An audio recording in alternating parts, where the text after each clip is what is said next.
I discovered something about myself a couple days ago. I think I'm more comfortable behind a transmitter box flying a model airplane in front of a crowd than I am speaking, so we'll see how this goes.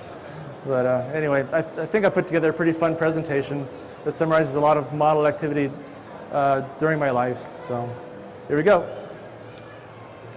Who is Dan Kreigh?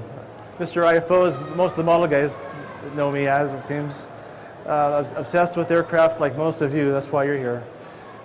Professionally, I'm a senior structural analyst for Burt Rutan for the last 21 years. Been a fun ride. I wanted to say something about this year's AMA show's theme, Get the Bug is awesome. When Jeff asked me, how do you inspire kids? It seemed like either they have the bug or they don't. So the real problem is keeping the bug alive.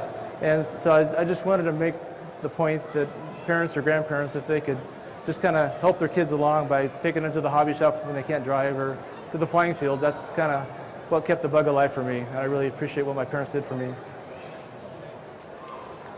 First influences, thinking back, probably my dad was in the Air Force. I was well aware of the exciting flight test at Edwards and Man on the Moon at 7 on the black and white TV. I remember that. I was so obsessed with airplanes that by third grade I was real prolific at making a lot of different paper airplanes. In fourth grade, I kind of discovered my passion was contagious. I had a whole army of little kids making paper airplanes in the fourth grade. They overwhelmed the school and they banned paper airplanes. In the fifth grade, we changed schools. They were a little smarter about it and gave us a paper-only area to fly the paper airplanes. So I started discovering U-control in fifth grade. Sixth grade, my paper airplanes got more sophisticated, and I started doing the white wings, early white wings models. My mom and we had kind of an assembly line making these white wing models, and I was selling them at school for 25 cents for an F4 and 15 cents for a Skymaster, until the principal put an end to that. Next was, this is where I really got into the RC type of flying. My first RC airplane was a Falcon 56, Carl Gorberg. Lars Tempest, who was my mentor that taught me how to fly, was here earlier today. He taught me how to fly that airplane. He was my hero in those days. And the second model I had was Mark's Models Windward glider. Note the proud AMA on the wing. And then I graduated on to pattern flying with that's my Chaos 40 that I loved. I also experimented with stick and tissue, toe line gliders, and any other facet of model aviation. In the 12th grade, in a physics class, they asked if anybody's interested in doing a senior class project. I blurted it out, well, I could probably do an RC blimp. Back then, they weren't well known, and they didn't have the Mylar kind of material they have today. So I was kind of desperate to make an envelope that would hold helium. I ended up with an 8-foot diameter weather balloon with a plastic band around it to make it into kind of a hot dog shape, and it worked pretty well. I hesitate telling this other story about it, though. When I was trying to come up with an envelope that would hold helium, I had like really nice streamlined plastic bags that were heat sealed together. They wouldn't hold the helium, so I tried stuffing them with latex balloons. And the latex balloons weren't holding it any better. So a friend of our family's suggested, well, why don't I go to the drugstore and ask for these little balloons? So I go to the drugstore, ask for the girl behind the counter, I need your largest pack of condoms, it's really for a physics project.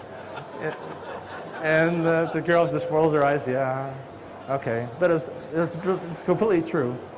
So anyway, in the 12th grade, I was also I was flying my stick quite a bit, and I had a geek friend of mine that was running for class president against a popular jock, and so I decided to advertise his name behind my Sweet Stick 40.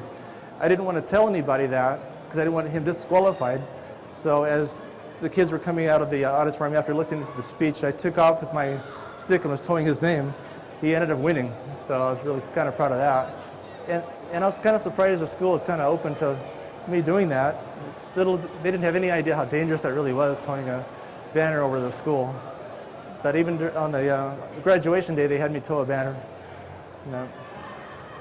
anyway. Model airplane skills lended itself to composite skills. So I had fun with my 73 Dodge van, putting a streamlined, fiberglass top on that, and I had a square back where I crashed it and wiped out the nose and put a fiberglass nose on that, and that was fun for a while. And I crashed it again because the nose was too light because it was made out of fiberglass. But that's another story. In college, I got interested in streamlined tricycles using the same composite ideas. This one could do 35 cruise, 42 sprint on level ground. It was a lot of fun. The colleges nowadays, they do this streamlined bicycle racing.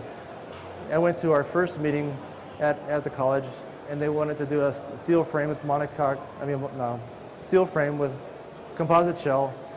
And I said, I'd rather do it a different way. So I just went off on my own. So I was the only builder and writer with a monocoque structure where the fairing was the frame. And I beat my own school in our first competition in speed. So I was pretty happy about that. So our school had 2 entries, me and them. And I did another streamlined bike teamed up with 2 friends of mine, George Leone and Mark Sumich. We got up to 50 miles an hour with a professional rider, and then it crashed at 50, and it just scared me too much. It was getting too fast, and the liability. So the van you saw, I put my streamlined tricycle in the van, stuffed it full of model airplanes, drove to Scaled Composites, and said, would you hire me? And so I got the job, and that was 21 years ago. So the next set of slides most of them are scaled related projects. And so this is pretty old stuff back in '89. And we were doing a tow vehicle research for a customer. And so we're towing this glider behind a truck. It takes off from a dolly. Dave Ganser and myself were mostly doing the piloting. So you see the dolly drop away. Because we're towing it behind a truck, and sometimes the truck had to turn, I'd have to fly to the outside of the turn like a water skier. It was kind of interesting. We were also trying to develop ways of capturing it back on the truck, and we never succeeded. Either we'd have to just cut the rope away or it'd crash. So we had a lot of crashes. But I got really used to having a plane looking at me with everything backwards. So I'm standing in the back of the truck there, flying this thing. Here's an attempted capture.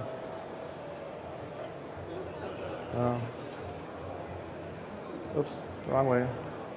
Here's the final iteration of that project. This is big tow glider again. That's Dave Ganser in the back of the truck. What we're attempting to do here is it's hanging upside down, and we're attempting to fly it around right side up. So not only is it coming towards you where the rolls backwards, or the elevators, well, the rolls backwards, but the elevator's backwards too. So it was just insane. But here's a short video of what we did. We finally got smart and launched it right side up. So that's what this is. This is on El Mirage Dry Lake. We did another interesting thing where I controlled rudder and elevator, and Steve Erickson controlled the roll. So we split the controls, and that worked pretty well. I was kind of surprised.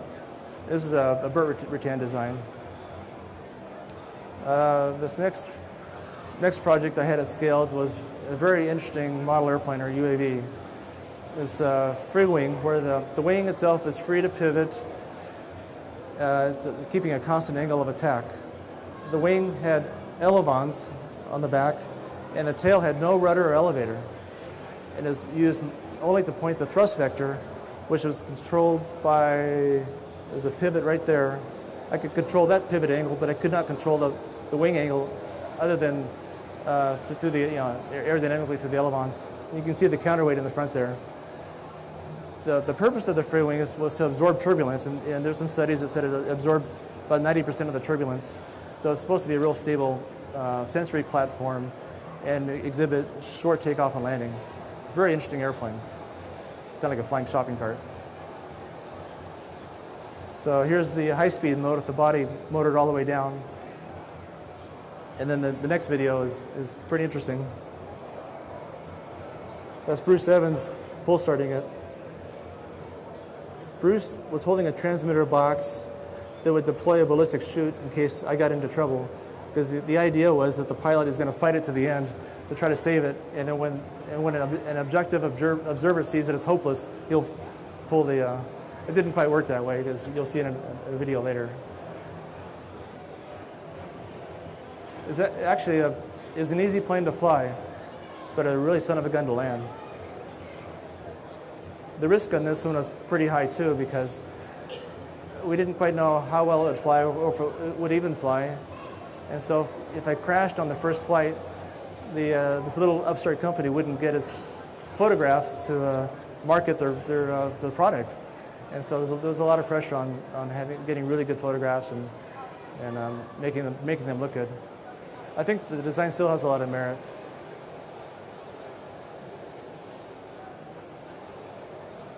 Here I'm trying to just kiss the ground. It's really hard to do. Here's a nice onboard camera video with you can see the body raising or changing angle, and you can kind of see the free wing itself doing its thing, adjusting for any turbulence.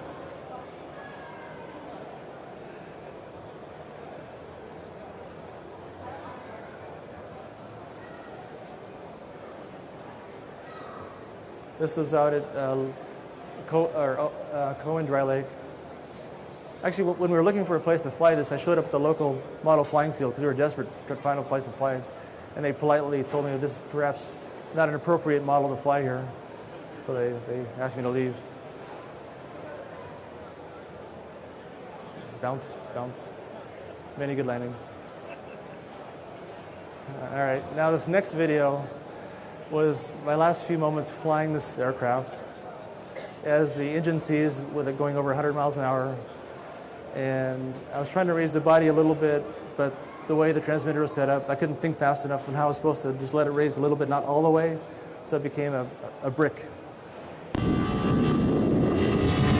not quite as bad as it looks, but it looks pretty bad.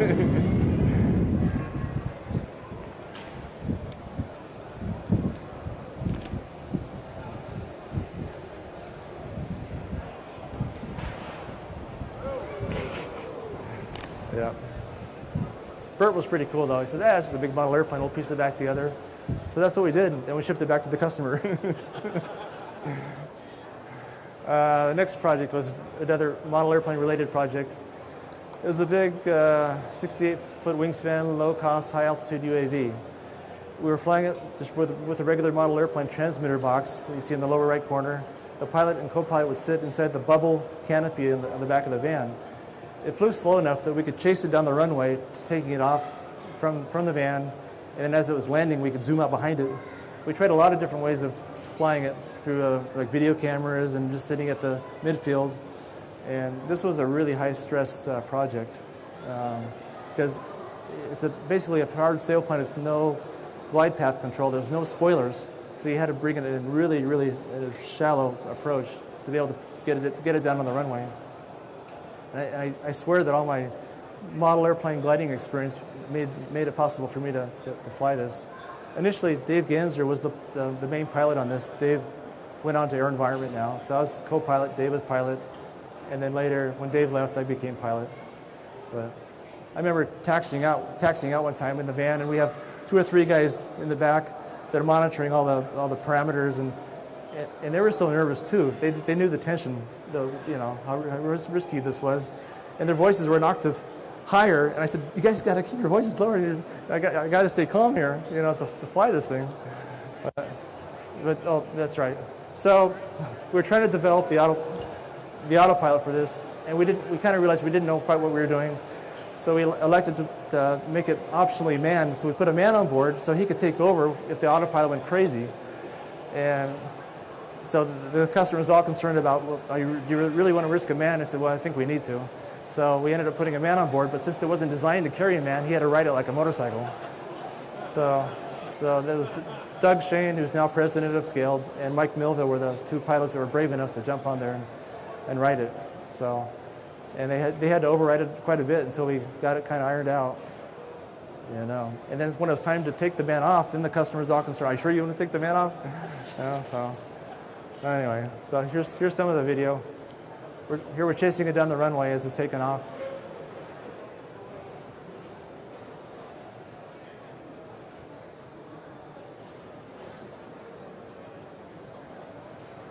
Can you hear any sound?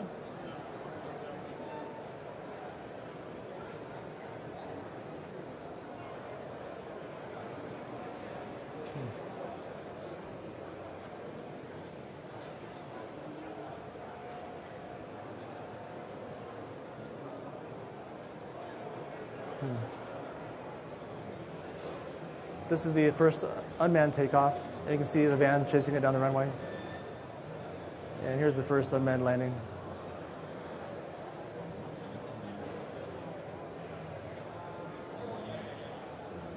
Next project. We had a customer who we told that we could fly an unmanned airplane from another airplane. So that to demonstrate that, we put servos on the Tiger, our full-size company Tiger, with a safety pilot sitting next in the pilot seat. So I could fly the Tiger from another airplane without just holding a regular RC box, and it's surprisingly easy to do. It's just like flying flight simulator on the computer. I had ailerons and elevator and throttle, but not rudder control. We could fly it all the way down to landing.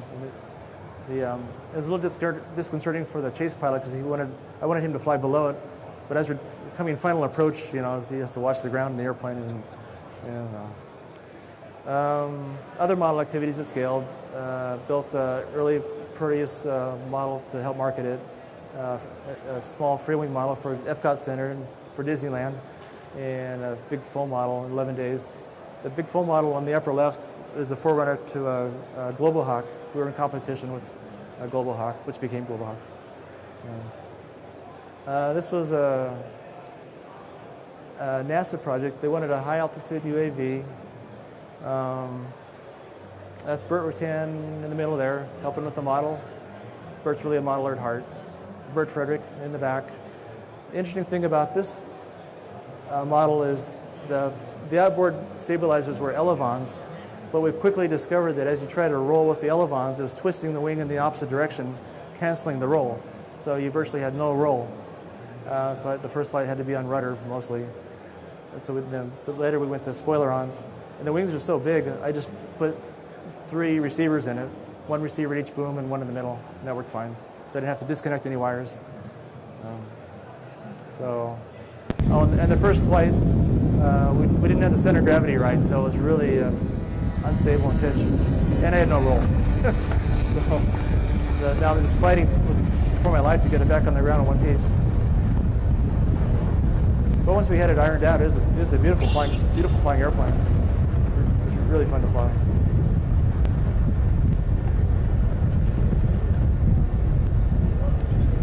That sure looked like a fun flight. Yeah.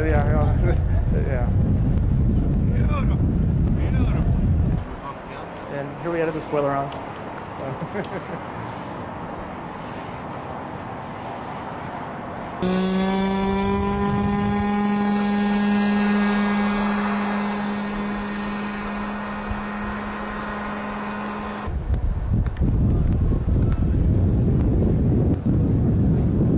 I forgot to mention, it was called Alliance because we're teamed up with 3 other companies to build a high-altitude UAV for NASA, which is Air Environment, Aurora, General Atomics, and Scaled. So the first phase of the competition was for each one to bring their favorite design to the table. Everyone else brought PowerPoint presentations. We brought a flying model. And the way they presented it was they had the model flying really high, and we shrugged and said, well, we've already built your airplane. They didn't know it was just a model. And we ended up actually winning that phase of the contract, or that phase of the project. But then they canceled it. So anyway. Do you remember what that thing approximately weighed? I want to say about 15 pounds. It's carbon skin with foam and carbon tubing spar. Yeah. We did a design project for a commuter aircraft for a customer.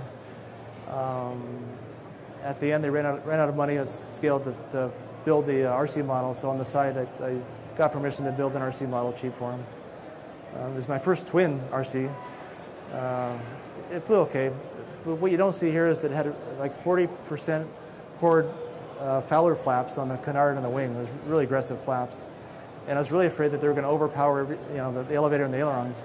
So I had 2 dials on there to bias, the flaps fore and aft, and another dial to bias left and right in case they started overpowering the ailerons and elevator. It's pretty complicated, for me anyway. The engines had pumps, and the gas tank was in the fuselage.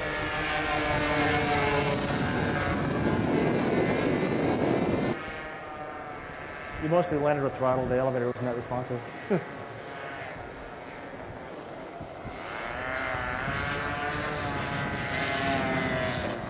That's it, El Mirage. Oh no, Rosamond Dry Lake.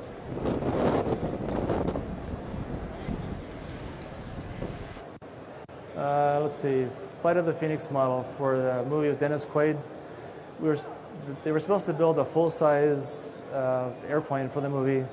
They ran into a lot of problems and it never got built, but they asked me to build what they called an engineering model where they could try different things on this model before they tried it on the real airplane. So it was never filmed for the movie, but it's fun to build.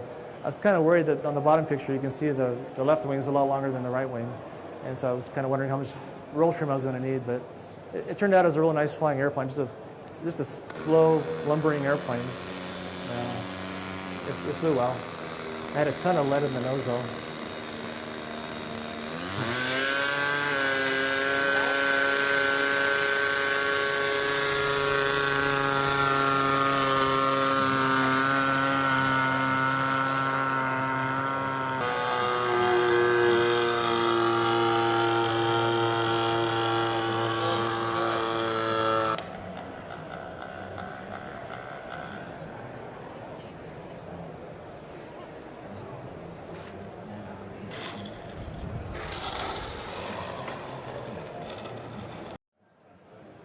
This was a Spaceship One model I built at scale.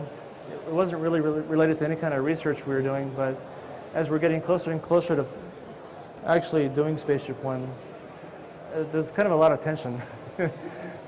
And because here we'd never attempted to build a Mach 3 aircraft that goes to space, and the guy in charge of the project was right, Matt Simon's right there in the black shirt. But I could, anyway, as we're getting closer to glide flights, I built this model, brought it in. Well, I flew it one day, brought it into work, said, hey, Bert, you might want to see this model fly. Bert says, come back here, let me look at that. And he says, oh, it's too flimsy, it's not going to fly. I said, well, it flew okay yesterday. So he goes out on the ramp, and so I go up in the air, do the full feather, where the I don't know if you guys are familiar with how the Spaceship One works, but the plane kind of folds in half into this real stable configuration so it can re-enter from space. And so I did that, landed, and Bert was so excited, he ran over and shook my hand. So then he made all the test pilots line up, Mike, Doug, and Brian, and Pete, and had me demonstrate to them that, see, it works, So that's kind of one of those moments I'll never forget. And here's a quick demonstration of the model. It's a good flying model. I have a sister model to this sitting on my table around the corner. I built this second one. It's a little bit lighter than this one. You'll see it go into the feather mode here.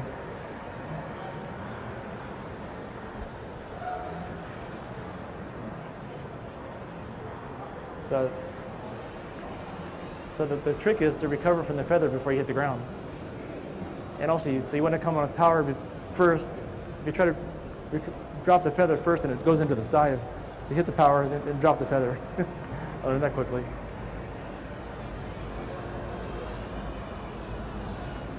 I never tried a loop. The rolls are pretty easy.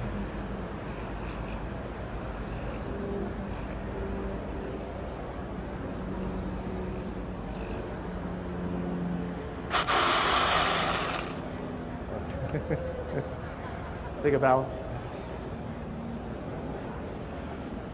That's the feather. Did you get the idea for the feather from ETs for free flight planes? I think that's where Bert got the idea. Yeah. Bert got it. Yeah. Or it might have been, might have been subconsciously inspired by that. Yeah. Yeah. Okay. I just checking. Yeah. In a magazine article, he said he did get it from free flight as a kid. Okay. Yeah. Yeah. All right. It's perfect sense. When you built the full-scale Space One, did it have any problems with pitch stability when it went Well, from one form to the other? Not from the transition, no. No, the transition. But initially, the tail wasn't big enough, and FCG, and it got all ironed out. So lately at work, we've been flying the new mothership that's going to be carrying the new spaceship we're working on for Virgin Galactic. So this is what the mothership looks like. They took it back to Oshkosh this last year, and one of the number one questions that were asked by the public was, why doesn't it just break in half? So I said, well, what if? And then Bert finally quipped and says, well, if it breaks in half, the pilots can still fly back the other half. And I was thinking about that. Well, maybe that's true because the engines are on that side, so the lateral balance is going to be a little bit over. So last couple of weeks, I kind of tested Bert's assertion here. So he indeed's correct. It flies just fine. And then hold it during the stall. Of course, I don't have to worry about controls of getting jammed or losing fuel or anything. And then as the stall. I bet you we get doing The noise. Anyway, let's see. As you can imagine, Scaled attracts a lot of model airplane kind of guys. And it's just sort of a natural evolution to start staging these races at the end of the week to kind of break up the tension. So at 9 o'clock break, we're having these races quite a bit. The twin Mustang in there belongs to Justin Simons over there. That son of a gun I could never beat in the races. My planes were the modified Zero next to him, and then the B-25 race. These airplanes were based on Cox's the Warbirds you could buy for $20. And there's some amazing little value for what you could buy. So Justin took two Mustangs for the B-25. The nacelles were from two Corsair kits, and the outboard panels were from a P-40. So, in the bottom picture, there's a really beautiful red Corsair down there that Matt over here built, sitting over there. So that was a lot of fun in those days. We still do it once in a while, but our flying field kind of got cut out.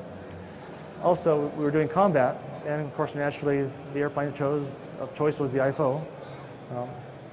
Those are a lot less pressure to participate in, that you could have a stuck full up elevator and still look like you're combating. I kind of have a confession to make that I don't tell many people, that I'm really a closet flying card nut. I don't, depending on my mood, if I want to destroy my credibility or not, I'll mention that. Basic requirements, 2-place, this is for a full-size one. Single car garage parking, 200 mile an hour, and ground comfort not too high, and survive driving Mojave winds. I haven't seen many designs that can survive high winds on the road. So, along with that, I've built several different models. The one in the middle is currently sitting on my table over here. The one on the right is the most current version of it. I could spend a whole another hour talking about flying car design and the approaches, and it's something I really enjoy. And here's some video of the middle flying car. It's the only model airplane I know that has steerable main gear, which worked just fine.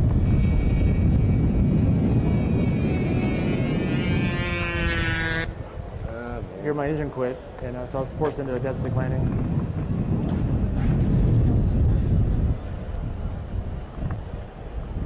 Bert's helped me with the design over the years. I've been working on this for a long time. One real quick story. I brought the model in, Bert looked it over, and Bert finally said, why do you want to build a flying car? I said, well, so I can save on hangar rent. I don't have to rent a car when I get to the airport. And then Bert says, well, for the amount of time and money you're going to spend building a flying car, you could rent a lifetime of hangars and cars at the airport. And so he was right, but I didn't want to let it go. So 5 years later, we got into the same conversation again. Bert asked me the same thing, why do you want to build a flying car? And he forgot our earlier conversation. So I said, for the design challenge of it. And then Bert stopped, like that's not what he expected.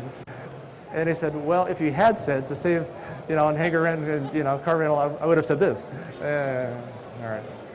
So, let's see. Oh, that's my progress at home on the flying car. So I'm fairly serious about it.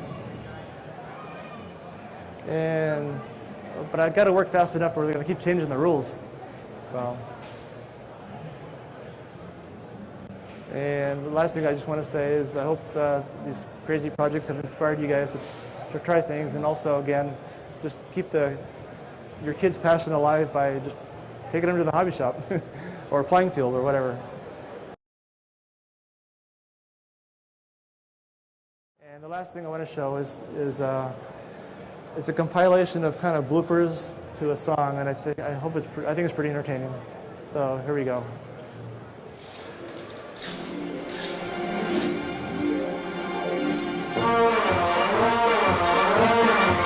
Those magnificent men in their flying machine, they go up to the up, they go down to the down. They entrapple the ladies and steal all the scene with their up to the up, and their down to the down.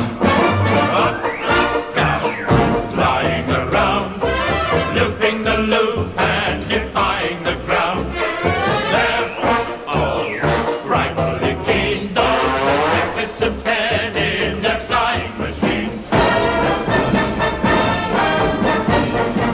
They can fly upside down with their feet in the air.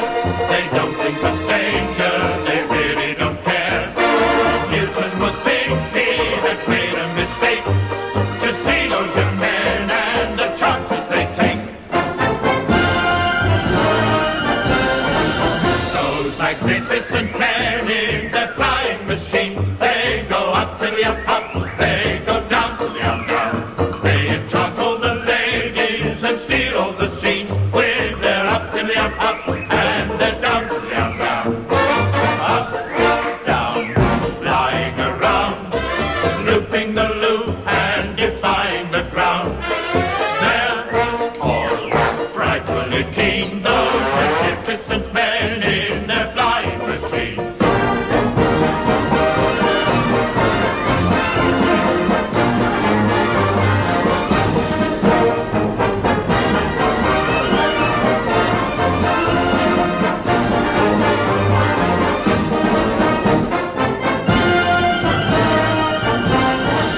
I'm sure out of control on this one. Those magnificent men in their flying machine, they go up to the up, they go down to the down.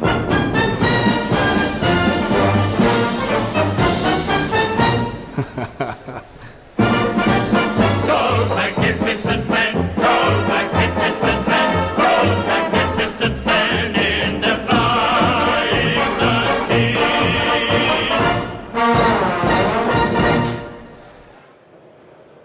Yeah, so, thank you.